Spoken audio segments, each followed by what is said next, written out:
Bobby McFerrin az egyszemélyes zenekar, aki zenében pusztán énekhangjával kiváltja a harmóniákat, a ritmust és a basszust játszó hangszereket.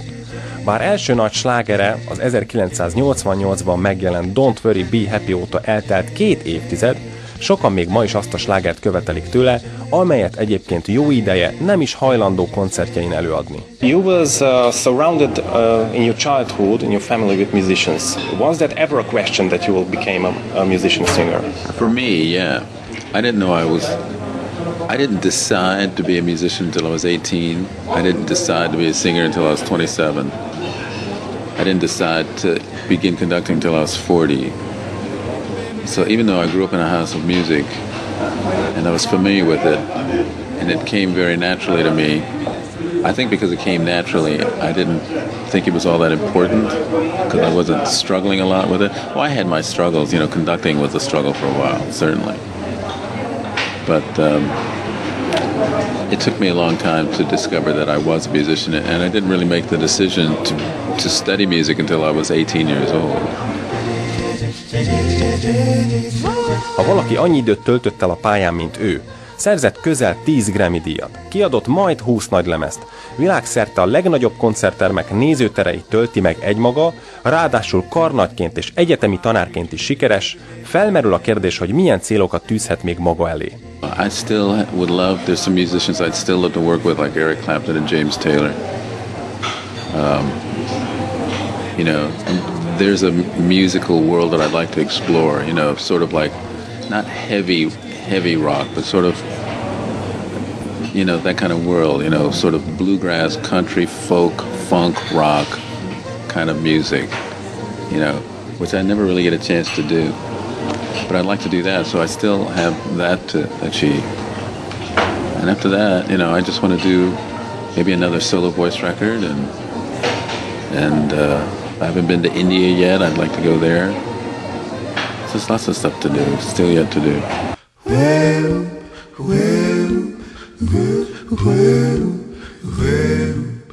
When I'm watching you on YouTube and different concert records, I feel some kind of bond between, some kind of interaction between the audience and you. And some of the artists say that the audience here in Europe are different, like in America. Is it true? What do you think about it? The only thing that might be different is the culture. They're not different for me as a solo artist because I do the same kinds of concerts wherever I go. That's basically the same. I might not do, of course, some things in Europe that are very well known in America because, Europeans wouldn't get it, But other than that, everything is the same. I don't change anything. Audiences are basically the same. Audiences basically want to sing. Everyone in the audience expects to leave a concert hall feeling differently. They want to be changed, They want some kind of a transcendent experience, and so do the musicians. It's all the same. What kind of inspiration you get from other people, other musicians? I'm inspired by the people who do a lot of improvisations, like Keith Jarrett, Miles Davis. Those people who, in the early 70s, it was just this really fruitful time for a lot of musicians, especially people who were jazz musicians who were exploring world music and rock music. Jimi Hendrix and Miles Davis were talking about putting a band together. You can only imagine what that would have sounded like if they'd actually gotten together and done that. That would have just changed the whole geographic face of music entirely, I think. But I'm inspired by surprise, spontaneity.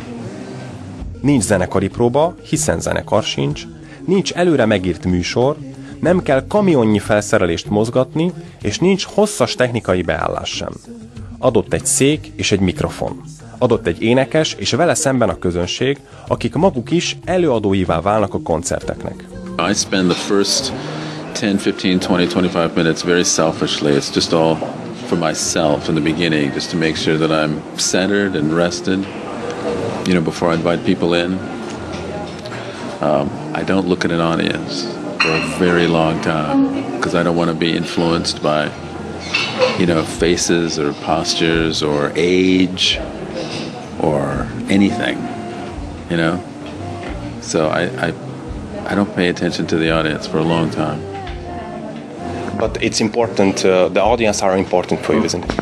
Of course, if there was no audience, I wouldn't be doing solo concerts. They're very important.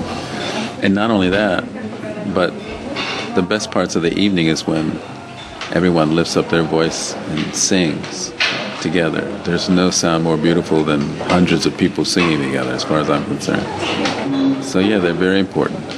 I do it for them, not just for myself, but gifts are supposed to be shared.